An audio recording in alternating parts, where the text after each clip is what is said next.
Welcome to another lecture of Introduction to Cultural Anthropology. In this lecture, we're discussing Richard Lee's article, very important article, Eating Christmas in the Kalahari, and we're still talking about fieldwork, but we're going in a different direction, and you'll see what direction that is later on.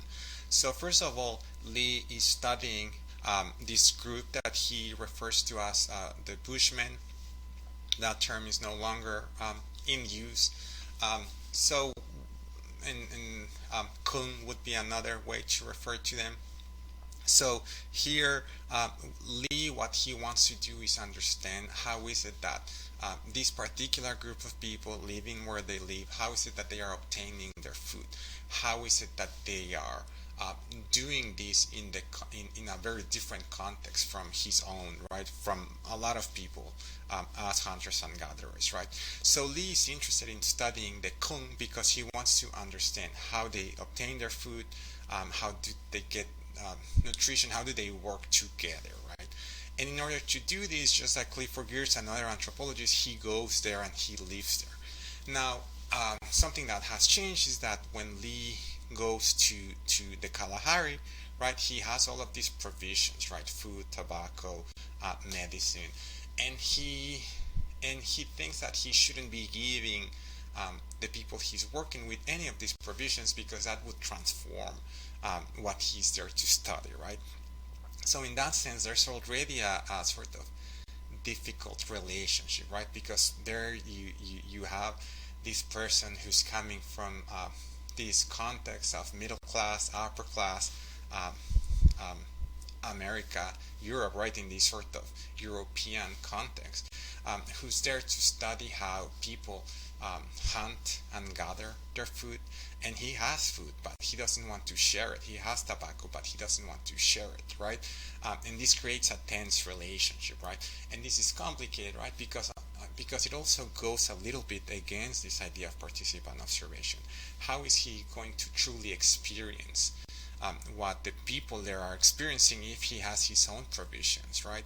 And this again, going back to one of last week's lectures, when we think about objectivity and subjectivity, how is this more objective? How do you, how can you claim to be more objective because you're not intervening, when in fact not intervening is creating this hostile relationship between you and the people you want to work with, right? So um, so I just want you to reflect a little bit on what would you do if you were in Lee's position, and you have all of these resources, and people are coming to you and asking you. You're there, you're learning from them, right? You're in a way extracting things from them, advancing your career because of them, but you don't want to share any of your resources, right? So, this is a complicated question. Think about it and just think what you would do if you were in Lee's position. So the main point of this story is really what happens, right? This is not this sort of an anecdote that happens to Lee that really allows us to think about ethnography and anthropology in like a different light. So what happens when Lee bought the ox for Christmas? First of all, why did he buy that particular ox, right? First of all, he thought that like things had been rough for a little bit, so he thought Christmas is almost here. I'm gonna make this generous gesture just before I leave, just to show them that even though I didn't share stuff with them, I'm just gonna show them that I'm generous. So he bought the what he thought, and this is a guy who's an expert on food and nutrition and sort of um, seeing how much meat that particular animal has, right? This is his field of expertise um, when thinking about anthropology. So he buys the biggest ox he can buy. And then when he starts telling people that he just bought this ox, a lot of people were making fun of him, right? They were saying, well, this ox is not gonna feed anybody, it's so skinny, maybe we'll make some soup, but people are gonna fight over it. And there's gonna be all of these conflicts because of you, because you didn't do the right thing. And Lee is really confused, right? Because he's an expert on this sort of stuff. So what happens, right? What is it that's going on, right? And this is in the reading, much more elegantly put that I'm saying now. But basically, this reading is about how these ideas about joking, right, making fun of someone, um, is a way to sort of enforce humility, right? So Lee thought that he was being generous, but other people were sort of signaling, yeah, your generosity um, is not being perceived as generosity, because generosity is not this act that you can just do once, right? You have to be part of the community. And they were also emphasizing the idea that for them, one of the most important things is to always be humble, right? To not be arrogant. And they have all of these stories that you can read about in the article, right? About hunters always sort of downplaying what their game, right? So they hunt something, and they always want to emphasize that they have to be humble in order for people to accept them, and for people to sort of engage with them, and for people to celebrate them, right? So this is something very different from Lee, right? Lee wanted immediate recognition because of something he had done, but he was in a position of power, so the Kung understood this, and the Kung understood that this was just an event and that he wanted to be celebrated because of this. But they were trying to use a leveling mechanism to show him that, well, you did this, but there are other ways to do this. So through a lot of these concepts, Lee started reflecting on the concept of generosity, right? And how he was being also ethnocentric in thinking that he was being generous and he wanted people to act thankful, right? But later on, he realized that this generosity in these sort of ways is not cannot be just compensated by a single act, right? All of this ungenerosity, all of this selfishness that he had expressed, that he has showed towards the Kung, um, what could not be just balanced out by one simple act of generosity. So in this sense, he sort of started understanding that the way in which people connect to each other, the expectations, what we owe to each other, has to be studied within a specific cultures, but it also has to take into consideration the role of the anthropologist in a context of inequality, like we were discussing in the last model. So here I want to briefly highlight something that I think it's important in any system, right? But especially in systems where there's a lot of inequality, right? When we think about humor, in a lot of cases, humor can be used by those groups that are less powerful, right? And humor, in a way, reverses social position, and it also allows to provide some criticism to people in power, but under an innocent disguise, right? So you can sort of make a joke about something, even if it's self-deprecating, right? Showing that there are inequalities. And also, in other contexts, of course, humor can also be used to discuss taboo subjects, right? Especially in different groups of people or societies where there are taboos around, for example, sexuality or different sort of relationships, right? When you think about what humor is and how it's expressed, you'll see that in a lot of these contexts, humor has to do with different positionalities and with deeper comments, right? So a joke is not only for people to laugh, but also to reflect on their own positionality and on these sort of inequalities, right? And I have this example of the bee larva and the onion soup, right? And the onion soup, this thing that, and this is more going into anthropology of food, the onion soup, something that is considered as a staple of French cuisine, and French cuisine being considered one of the top cuisines in the world, right? French food is considered spectacular by chefs and people throughout the world. Eating bee larvae, not so much, right? But once you're in that context, where, for example, as an anthropology, you're making onion soup for a group of people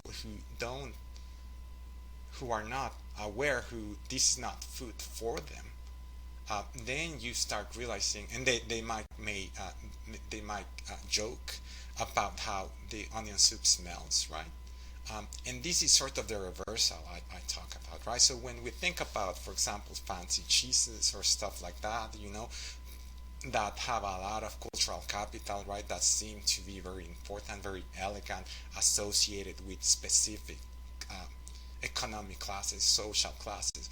But then when people are in that sort of unequal position, they might start joking, right, about different things. And this is the way in which food, in this particular case, and in the case of Lee, in which food and humor sort of become integrated, right?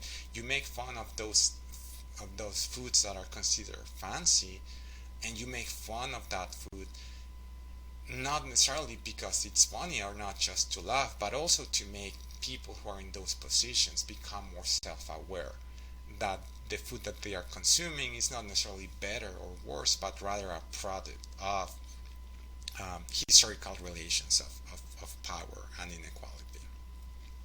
So going back to humor, right? There are different ways in which humor can also point out who's an insider and who's an outsider, right? An anthropologist, Keith Basso, he was a North American anthropologist who worked with the Western Apache for a long time, right? And he was particularly interested in linguistic anthropology, right? And he talks about this event or this thing that would happen when he would go into a gathering, an Apache celebration, right?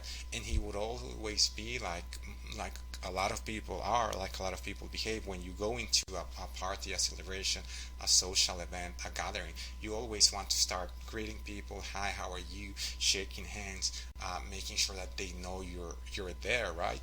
That they know that you have arrived and who you are. And for the Western Apache, this was really considered disrespectful and silly, right? Because the values that were being emphasized there was more of a respect to the gathering, right? You enter there quietly, you wait for other people to approach you. You don't want to draw attention to yourself. Rather, you want to be part of that social event, but without necessarily becoming the center of that social event. And the Western Apache would mock Kid Basso by sort of exaggerating the ways in which he always wanted to